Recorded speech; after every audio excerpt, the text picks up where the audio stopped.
राधे राधे महाराज जी।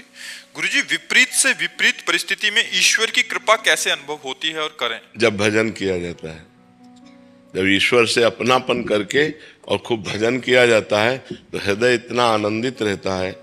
भगवान के नाम में, भगवान के धाम में, भगवान के रूप में, भगवान की लीला में वो सामर्थ्य है कि हम विपरीत से विपरीत परिस्थिति में भी आनंदित रह सकते हैं। तो हमारा कर्तव्य है कि हम नाम जप करें, शास्त्र स्वाध्याय करें, सत्संग सुने और गंदे आचरण ना करें। जो हमें पता है कि ये पाप है, ये गंदा आचरण है, वो ना करें तो हमारा हृदय आनंदित हो जाएगा। और जब हृदय आनंदित रहता है तो परिस्थिति जितनी भी आती है दुख की, वो सब बाहर आती है। ये शरीर भी बाहर है। अगर हम मन आनंदित है तो शरीर दुखी है तो चलेगा। अगर शरीर स्वस्थ है और मन डिस्टर्ब है तो वो डिप्रेशन में चला जाएगा, वो परेशान हो जाएगा। इसलिए भगवान का नाम जप ही, भगवान का सुमिरन ही हमें भारी से भारी विपत्ति से बचाता है। जैसे प्रहलाद जी, कबीरदास जी, बड़े बड़े संत हुए जिनको विपरीत परिस्थितियां मिली। आग का ऐसे पूरा ज्वाला लगाकर प्रहलाद जी को बैठा दिया गया था, लेकिन एक रोम भी नहीं जला, क्योंकि राम राम राम राम जप रहे थे, हरि हरि हरि जप रहे थे। तो भगवान के नाम में इतनी सामर्थ्य है कि भारी से भारी विपत्ति में भी हम उसे सह सकते हैं।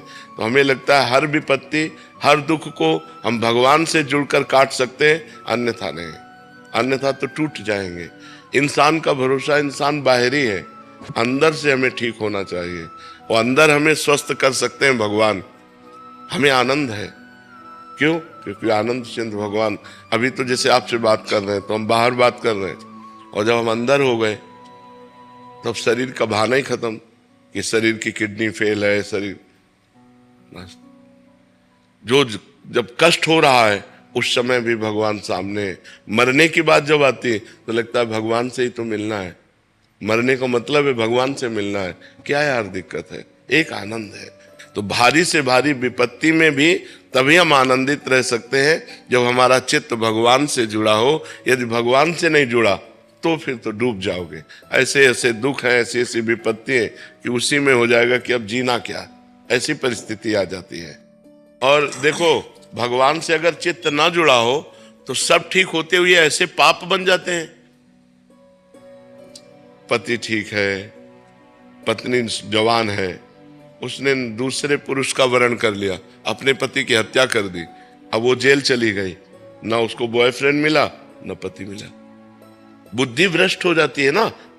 हमारी जब बुद्धि भगवान से नहीं जुड़ी होती तो ऐसे कर्म करवा देती है कि हमारी दुर्गति हो जाती है। इसलिए हमारी बुद्धि शुद्ध रहे, हमारे अच्छे आचरण रहे, हमें बड़े से बड़े दुख में लड़ना सीखे, उसके लिए हमें भगवान से जुड़ना अत्यंत आवश्यक है। हम भगवान का नाम जप करें। और जी, आप कह रहे हैं कि को इनके पति के गलत आचरणों के बारे में पता लगा तो बहुत दुख हुआ, स्वयं को खत्म करने की भी।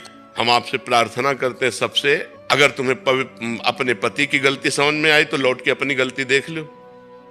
वृंदावन में बैठी हो, आप ऐसा नहीं कह सकती कि मेरे द्वारा गलती नहीं हुई, कोई भी नहीं कह सकता। इसलिए मुझे लगता है समस्या को सुलझाओ। हाँ, अगर गलती एक दूसरे की समझ में आ जाए तो आगे से गलती ना करो और संशय मत करो, प्यार बढ़ाओ। आप अपना इतना प्यार बढ़ाओ कि पीछे की गलतियां सब ढक जाएं।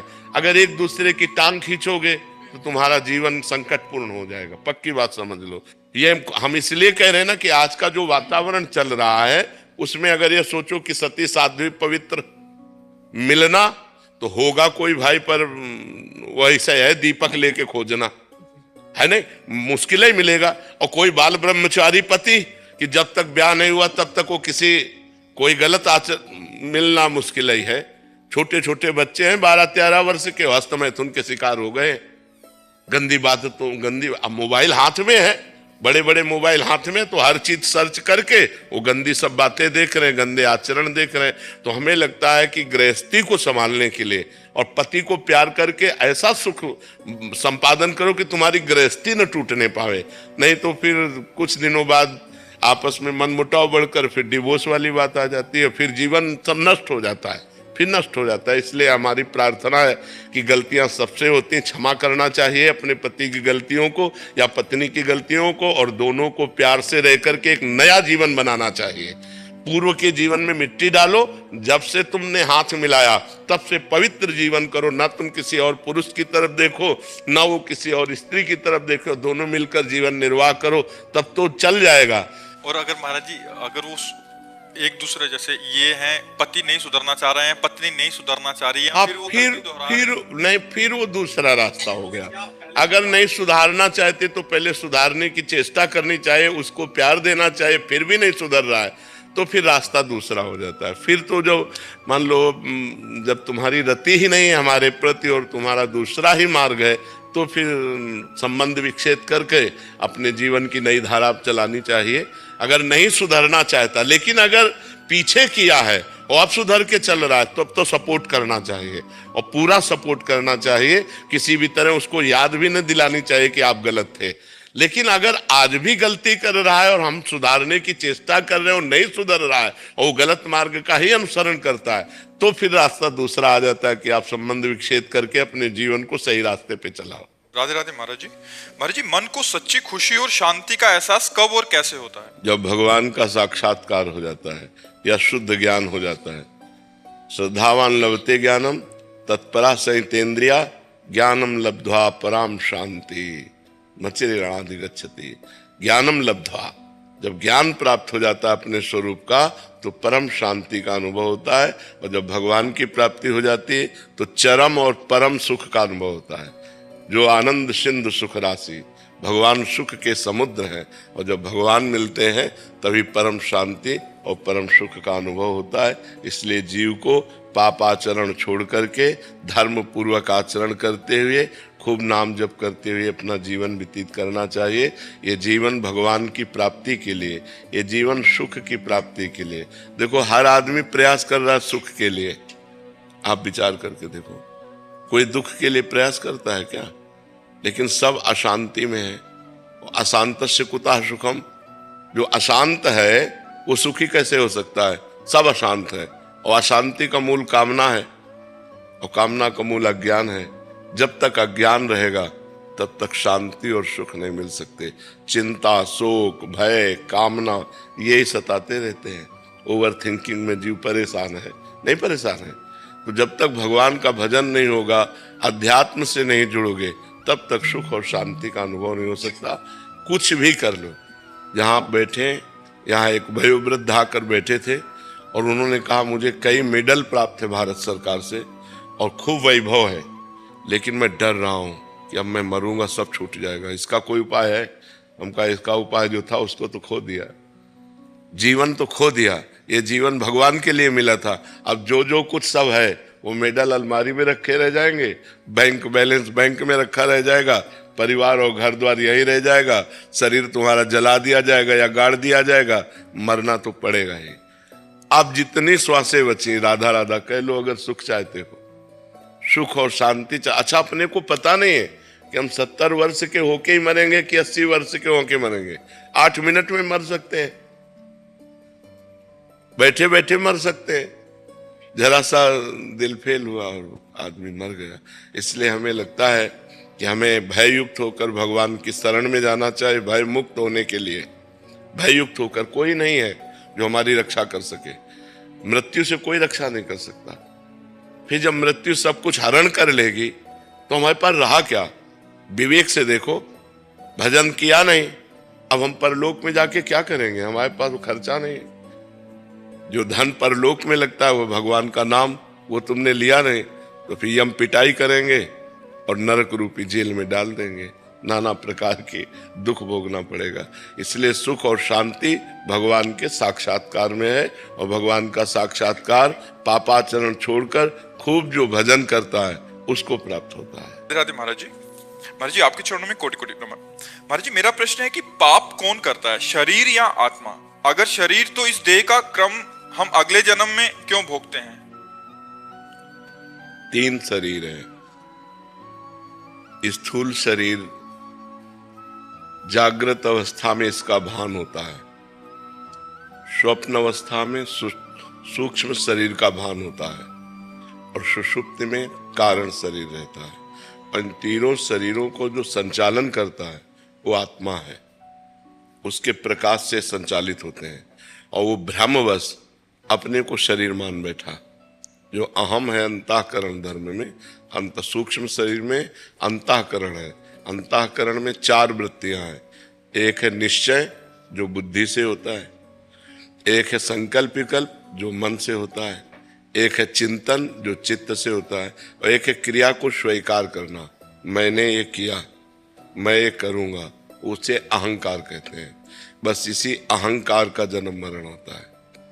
जो आत्म तत्व है वो इस अहंकार में तन्मय हो गया है, तो स्थूल शरीर छूट जाता है, सूक्ष्म शरीर, कारण शरीर और आत्मा उस अहंकार को लेकर के। तो अहंकार को पूरा का पूरा भोग भोगना पड़ता है। मैंने ये किया, मैं ये करूंगा। अगर उसने पाप कर्म किया तो पाप कर्म भोगना पड़ता है, पुण्य कर्म किया तो पुण्य कर्म भोगना पड़ता है। अब पाप कर्म किया तो सूक्ष्म शरीर, कारण शरीर और आत्म तत्व नरक पहुंचा जाकर उसको वहां यातना देह मिली। अब वहां वो नाना प्रकार की पीड़ाएं भोगता है, मरना तो है नहीं। अगर उसने पुण्य किया, बहुत पुण्य किया, तो देवलोक पहुंचता है, तो सूक्ष्म शरीर, कारण शरीर, आत्मा को देव शरीर प्राप्त होता है। और अगर पाप पुण्य फिर बराबर रहे तो फिर मनुष्य शरीर प्राप्त हो जाएगा। ऐसे बार बार जन्म मरण बार बार भोगना पड़ता है। फिर और भी योनियां हैं, 83,99,999 योनियां, उनमें भोगना पड़ता है। जब भजन के द्वारा हम अपने को मुक्त कर ले इन तीनों शरीरों से, तो खत्म हो गया। न कारण शरीर, न सूक्ष्म शरीर, न स्थूल शरीर। मैं ये नहीं हूं, ये ऐसे पता नहीं चलेगा, ये भजन से पता चलेगा। जब बुद्धि शुद्ध हो जाती है तब ये ज्ञान हो जाता है, मैं शरीर नहीं हूं अंदर से, तो मोक्ष को प्राप्त हो जाता है। या भगवान में प्रेम हो जाए तो मोक्ष को प्राप्त, दो के अलावा नहीं। या तो ब्रह्म बोध हो जाए, स्वरूप बोध, और या भगवान से प्रेम हो जाए तो जीव का निस्तार हो जाता है। अन्यथा ने बार बार कितने दुख भोगने पड़ रहे हैं। मनुष्य शरीर में कितनी समस्याएं हैं। अच्छा, हर चीज हम सुलभ कर रहे हैं, लेकिन मरना है, सब छूटना है। भारी समस्या तो ये है। मेहनत करके मकान तैयार कर रहे हैं, बैंक बैलेंस कर रहे हैं, पत्नी पुत्र परिवार सजा रहे हैं, और 1 मिनट में उजड़ गया। 1 मिनट में एक्सीडेंट हुआ, पूरा परिवार मर गया, या अपना शरीर छूट गया। क्या हाथ लगा? कुछ हाथ लगा नहीं। बड़ा धोखा है। इसलिए नाम जप कर ले, वही सार्थक है। जो भगवान का सुमिरन है वही साथ जाने वाला है, अन्यथा यहाँ सब कुछ छूट जाएगा, सब कुछ छूट जाएगा। बुद्धिमान वही है जो भजन कर ले, अध्यात्म में चल ले। अगर अध्यात्म में नहीं चला तो व्यर्थ जीवन चला जाता है। मानो खूब कमाई की, लेकिन सब कुछ यही रह गया ना। अब पीछे जन्म में आपका क्या क्या था, आपको कुछ पता है क्या? कोई हेल्प है क्या पीछे जन्म की? जो हमारे कर्म है उन्हीं को भोगना पड़ रहा है, दुख और भोगना पड़ रहा है, पीछे के जन्मों का कर्म भोगना पड़ रहा है। क्योंकि शरीर बदलता है, स्वरूप थोड़ी बदलता है। तो भोगना तो सूक्ष्म शरीर, कारण शरीर, आत्मा को होता है। समझ रहे ना? जो आत्मा देहाभिमानी बन चुका है उसी को भोगना पड़ता है। अहंकार विमूढ़ आत्मा कर्ता हमिति मन्यते, मैं करता हूं तो कर्ता को भोगना पड़ता है। इसलिए नाम जप करो, खूब नाम जप करो। राधे राधे महाराज जी। महाराज जी, भाव के रूप में मैं आपके चरणों में प्रणाम करती हूँ। महाराज जी, महाराज जी ये कहना चाह रहे हैं कि इनको जीवों से ज्यादा जानवरों से, वनस्पति, वो भी तो जीव है, उन्हीं से ज्यादा प्रेम है। वो भी तो जीव है। जैसे मनुष्य से इतना होने पाता है, कुछ खाने का, जीवों को देने का, मतलब मन का कोई बात नहीं, तो उसमें परेशानी क्या है? दया भाव नहीं आती मनुष्य की प्रति महाराज जी। तो बोलो कोई बात प्रति बहुत ज्यादा है। कोई बात नहीं है, लेकिन उनकी भी सेवा करो, उनमें भगवान देख के। उनमें भी भगवान है, वो मनुष्यों में भी भगवान है। जो चींटी में भगवान है वही मनुष्य में भगवान है। भगवान में अंतर नहीं, आपके भाव में अंतर है। तो क्यों नहीं हो पा रहा महाराज जी ऐसा? अब कोई है आपकी मलिन वृत्ति, पवित्र वृत्ति तो नहीं है, मलिन वृत्ति है अंदर। नाम जप करो, उससे नष्ट हो जाएगी। अरे सिय राम मैं सब जग जानी, करो प्रणाम जोरी जुग पानी। जितनी माताएं बहनें सब सिया रूप हैं, जितने पुरुष है सब राम रूप हैं। क्या परिवर्तन? अब इनसे द्रोह करो और चींटी को दाना चुनाओ, तो हमें लगता है कि बात तो बनेगी नहीं। महाराज जी जैसे पेड़ पौधे गमले में उगे हैं, तो जैसे घास फूस होती है उसको उखाड़ने में भी इतना दिल दुखता है कि उसको उखाड़ने का मन नहीं करता। अगर शरीर में फोड़ा हो जाए तो उसको काटने में दुख होगा कि अच्छा लगेगा? तो फिर अगर तुलसी जी हैं और 10 घास है, अगर हम घास निकाल देंगे तो तुलसी जी पुष्ट हो जाएंगी, तुलसी जी विकसित हो जाएंगी। ये बुद्धि की मलिनता कोई खास बात थोड़ी है। ये बुद्धि की मलिनता, हम इसे दया नहीं कह सकते, ये कोई खास बात थोड़ी है। कैंसर हो गया तो उसको पोषित करेंगे क्या? हाथ कटवा देंगे पूरे शरीर की रक्षा के लिए? तो ऐसे ही है, जो तृण है, जो घास है, वो उस जो हम पौधा मूल लगाया है उसकी शक्ति को शोषण करके उसको कमजोर करेगा, इसलिए घास हटा देते हैं किसान लोग। तो उस बात को विवेक से समझने की जरूरत है। अभी कोई विवेक थोड़ी विकसित। भजन करो, नाम जप करो, खूब नाम जप करो, पशुओं की सेवा करो, वनस्पति की सेवा करो, लेकिन उनमें भगवान देखकर सेवा करो कि भगवान विराजमान है, इसीलिए हरा भरा है। भगवान हट जाए तो अभी सूख जाएगा। ऐसे अब जड़ से ज्यादा तो चैतन्य मनुष्य शरीर में भगवान है। आप कहते हो मनुष्यों पे हमारी श्रद्धा नहीं, आपके अपने पति पे श्रद्धा है? महाराज जी जैसे बुजुर्ग जन है उनको देख के दया आएगी, और जैसे कोई बीमार हो उसके प्रति नहीं आएगी। और जीव की आपका पुत्र है, जवान है कि बूढ़ा? जवान, तो आपको प्यार आता है कि नहीं? फिर अपने पुत्र जैसे सब पुत्रों को क्यों नहीं देखते?